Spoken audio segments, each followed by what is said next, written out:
Título 16. De las obligaciones que se contraen sin convenio. Capítulo I. De los cuasicontratos. Artículo 1887.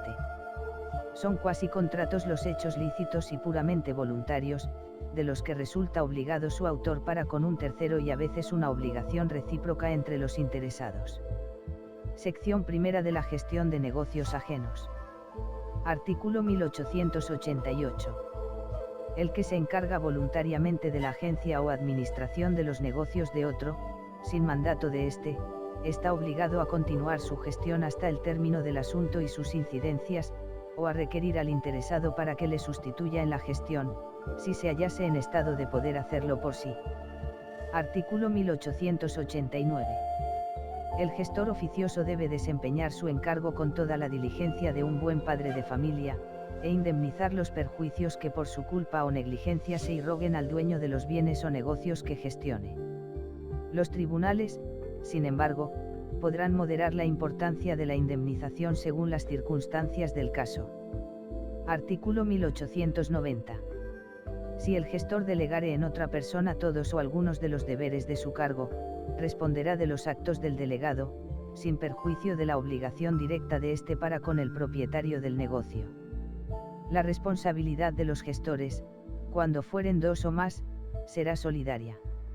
Artículo 1891. El gestor de negocios responderá del caso fortuito cuando acometa operaciones arriesgadas que el dueño no tuviese costumbre de hacer, o cuando hubiese pospuesto el interés de éste al suyo propio. Artículo 1892. La ratificación de la gestión por parte del dueño del negocio produce los efectos del mandato expreso. Artículo 1893.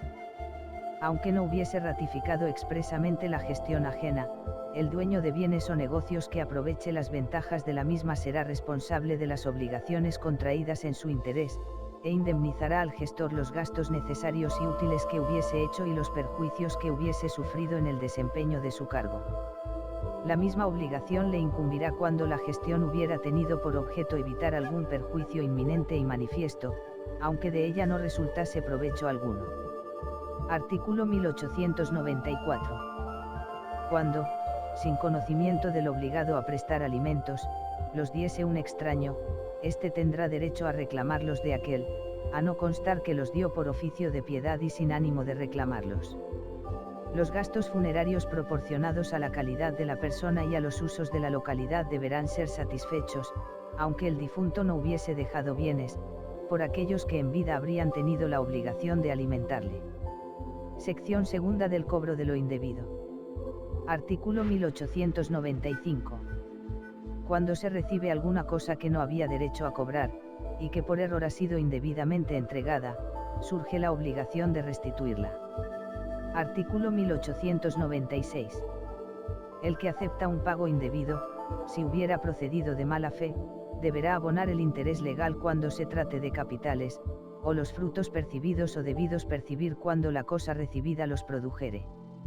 Además responderá de los menoscabos que la cosa haya sufrido por cualquier causa, y de los perjuicios que se irrogaren al que la entregó, hasta que la recobre. No se prestará el caso fortuito cuando hubiese podido afectar del mismo modo a las cosas hallándose en poder del que las entregó. Artículo 1897. El que de buena fe hubiera aceptado un pago indebido de cosa cierta y determinada, solo responderá de las desmejoras o pérdidas de ésta y de sus accesiones, en cuanto por ella se hubiese enriquecido. Si la hubiese enajenado, restituirá el precio o cederá la acción para hacerlo efectivo. Artículo 1898. En cuanto al abono de mejoras y gastos hechos por el que indebidamente recibió la cosa, se estará a lo dispuesto en el título V del libro 2. Artículo 1899. Queda exento de la obligación de restituir el que, creyendo de buena fe que se hacía el pago por cuenta de un crédito legítimo y subsistente, hubiese inutilizado el título, o dejado prescribir la acción, o abandonado las prendas, o cancelado las garantías de su derecho. El que pagó indebidamente solo podrá dirigirse contra el verdadero deudor o los fiadores respecto de los cuales la acción estuviese viva. Artículo 1900. La prueba del pago incumbe al que pretende haberlo hecho. También corre a su cargo la del error con que lo realizó, a menos que el demandado negare haber recibido la cosa que se le reclame. En este caso, justificada por el demandante la entrega, queda relevado de toda otra prueba. Esto no limita el derecho del demandado para acreditar que le era debido lo que se supone que recibió. Artículo 1901. Se presume que hubo error en el pago cuando se entregó cosa que nunca se debió o que ya estaba pagada, pero aquel a quien se pida la devolución puede probar que la entrega se hizo a título de liberalidad o por otra causa justa. Capítulo 2. De las obligaciones que nacen de culpa o negligencia. Artículo 1902. El que por acción u omisión causa daño a otro, interviniendo culpa o negligencia, está obligado a reparar el daño causado. Artículo 1903. La obligación que impone el artículo anterior es exigible no solo por los actos u omisiones propios, sino por los de aquellas personas de quienes se debe responder. Los padres son responsables de los daños causados por los hijos que se encuentren bajo su guarda. Los tutores lo son de los perjuicios causados por los menores o incapacitados que están bajo su autoridad y habitan en su compañía. Lo son igualmente los dueños o directores de un establecimiento o empresa respecto de los perjuicios causados por sus dependientes en el servicio de los ramos en que los tuvieran empleados, o con ocasión de sus funciones. Las personas o entidades que sean titulares de un centro docente de enseñanza no superior responderán por los daños y perjuicios que causen sus alumnos menores de edad durante los periodos de tiempo en que los mismos se hallen bajo el control o vigilancia del profesorado del centro, desarrollando actividades escolares o extraescolares y complementarias. La responsabilidad de que trata este artículo cesará cuando las personas en él mencionadas prueben que emplearon toda la diligencia de un buen padre de familia para prevenir el daño. Artículo 1904. El que paga el daño causado por sus dependientes puede repetir de estos lo que hubiese satisfecho. Cuando se trate de centros docentes de enseñanza no superior, sus titulares podrán exigir de los profesores las cantidades satisfechas, si hubiesen incurrido en dolo o culpa grave en el ejercicio de sus funciones que fuesen causa del daño. Artículo 1905. El poseedor de un animal, o el que se sirve de él, es responsable de los perjuicios que causare, aunque se le escape o extravíe. Solo cesará esta responsabilidad en el caso de que el daño proviniera de fuerza mayor o de culpa del que lo hubiese sufrido. Artículo 1906. El propietario de una heredad de caza responderá del daño causado por esta en las fincas vecinas, cuando no haya hecho lo necesario para impedir su multiplicación o cuando haya dificultado la acción de los dueños de dichas fincas para perseguirla. Artículo 1907. El propietario de un edificio es responsable de los daños que resulten de la ruina de todo o parte de él, si ésta sobreviniere por falta de las reparaciones necesarias. Artículo 1908. Igualmente responderán los propietarios de los daños causados. 1. Por la explosión de máquinas que no hubiesen sido cuidadas con la debida diligencia, y la inflamación de sustancias explosivas que no estuviesen colocadas en lugar seguro y adecuado. 2. Por los humos excesivos, que sean nocivos a las personas o a las propiedades. 3. Por la caída de árboles colocados en sitios de tránsito, cuando no sea ocasionada por fuerza mayor. 4. Por las emanaciones de cloacas o depósitos de materias infectantes, construidos sin las precauciones adecuadas al lugar en que estuviesen. Artículo 1909. Si el daño de que tratan los dos artículos anteriores resultare por defecto de construcción, el tercero que lo sufra solo podrá repetir contra el arquitecto, o, en su caso, contra el constructor, dentro del tiempo legal. Artículo 1910. El cabeza de familia que habita una casa o parte de ella, es responsable de los daños causados por las cosas que se arrojaren o cayeren de la misma. Título 17. De la concurrencia y prelación de créditos. Capítulo I. Disposiciones generales. Artículo 1911. Del cumplimiento de las obligaciones responde el deudor con todos sus bienes, presentes y futuros. Artículos 1912 a 1920. Derogados. Capítulo 2. De la clasificación de créditos. Artículo 1921. Los créditos se clasificarán, para su graduación y pago, por el orden y en los términos que en este capítulo se establecen. En caso de concurso, la clasificación y graduación de los créditos se regirá por lo establecido en la ley concursal. Artículo 1922. Con relación a determinados bienes muebles del deudor, gozan de preferencia. 1. Los créditos por construcción, reparación, conservación o precio de venta de bienes muebles que estén en poder del deudor, hasta donde alcance el valor de los mismos. 2. Los garantizados con prenda que se halle en poder del acreedor, sobre la cosa empeñada y hasta donde alcance su valor. 3. Los garantizados con fianza de efectos o valores, constituida en establecimiento público o mercantil, sobre la fianza y por el valor de los efectos de la misma. 4. Los créditos por transporte, sobre los efectos transportados, por el precio del mismo, gastos y derechos de conducción y conservación, hasta la entrega y durante 30 días después de esta. 5. Los de hospedaje, sobre los muebles del deudor existentes en la posada. 6. Los créditos por semillas y gastos de cultivo y recolección anticipados al deudor. Sobre los frutos de la cosecha para que sirvieron. 7. Los créditos por alquileres y rentas de un año, sobre los bienes muebles del arrendatario existentes en la finca arrendada y sobre los frutos de la misma. Si los bienes muebles sobre que recae la preferencia hubieren sido sustraídos, el acreedor podrá reclamarlos de quien los tuviese, dentro del término de 30 días, contados desde que ocurrió la sustracción. Artículo 1923. Con relación a determinados bienes inmuebles y derechos reales del deudor, gozan de preferencia. 1. Los créditos a favor del Estado, sobre los bienes de los contribuyentes, por el importe de la última anualidad, vencida y no pagada, de los impuestos que graviten sobre ellos. 2. Los créditos de los aseguradores, sobre los bienes asegurados, por los premios del seguro de 2 años, y, si fuere el seguro mutuo, por los 2 últimos dividendos que se hubiesen repartido.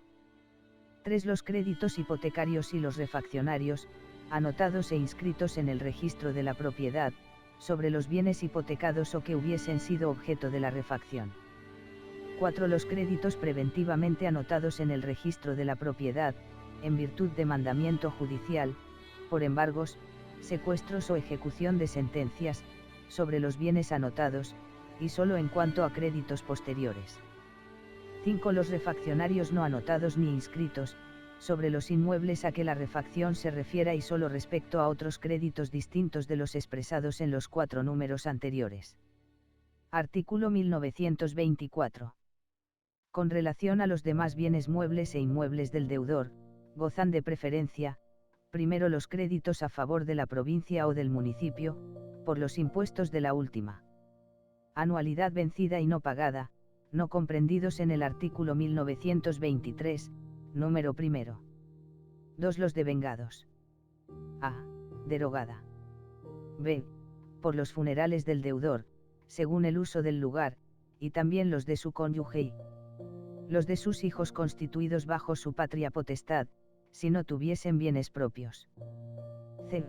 Por gastos de la última enfermedad de las mismas personas, causados en el último año, contado hasta el día del fallecimiento.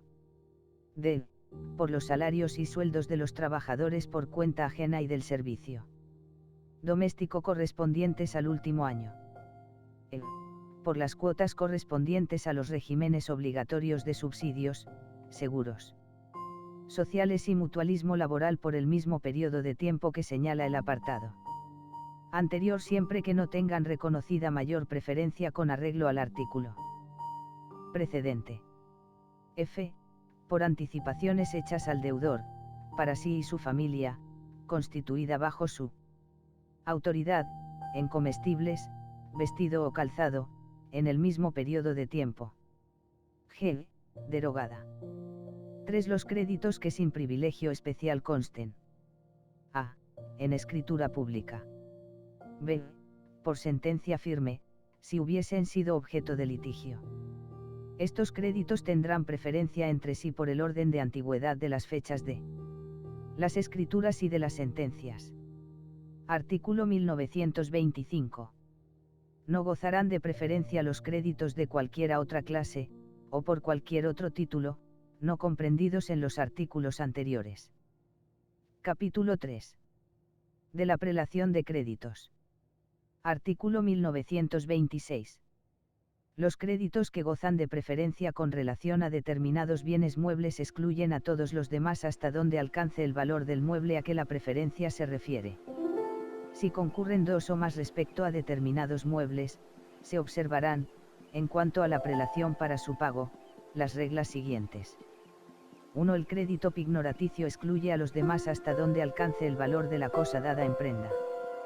2. En el caso de fianza, si estuviere esta legítimamente constituida a favor de más de un acreedor, la prelación entre ellos se determinará por el orden de fechas de la prestación de la garantía.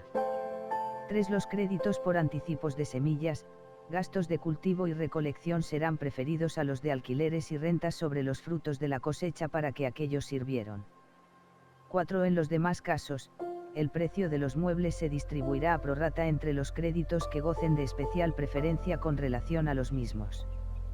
Artículo 1927. Los créditos que gozan de preferencia con relación a determinados bienes inmuebles o derechos reales, excluyen a todos los demás por su importe hasta donde alcance el valor del inmueble o derecho real a que la preferencia se refiera. Si concurrieren dos o más créditos respecto a determinados inmuebles o derechos reales, se observarán, en cuanto a su respectiva prelación, las reglas siguientes. 1. Serán preferidos, por su orden, los expresados en los números primero y segundo del artículo 1923 a los comprendidos en los demás números del mismo. 2. Los hipotecarios y refaccionarios, anotados o inscritos, que se expresan en el número tercero del citado artículo 1923 y los comprendidos en el número cuarto del mismo gozarán de prelación entre sí por el orden de antigüedad de las respectivas inscripciones o anotaciones en el registro de la propiedad. 3. Los refaccionarios no anotados ni inscritos en el registro a que se refiere el número quinto del artículo 1923 gozarán de prelación entre sí por el orden inverso de su antigüedad. Artículo 1928. El remanente del caudal del deudor, después de pagados los créditos que gocen de preferencia con relación a determinados bienes, muebles o inmuebles, se acumulará a los bienes libres que aquel tuviere para el pago de los demás créditos. Los que, gozando de preferencia con relación a determinados bienes, muebles o inmuebles, no hubiesen sido totalmente satisfechos con el importe de estos, los serán, en cuanto al déficit, por el orden y en el lugar que les corresponda según su respectiva naturaleza. Artículo 1929. Los créditos que no gocen de preferencia con relación a determinados bienes, y los que la gozaren, por la cantidad no realizada o cuando hubiese prescrito el derecho a la preferencia, se satisfarán conforme a las reglas siguientes. 1. Por el orden establecido en el artículo 1924. 2. Los preferentes por fechas, por el orden de estas, y los que la tuviesen común, a prorrata. 3. Los créditos comunes a que se refiere el artículo 1925, sin consideración a sus fechas.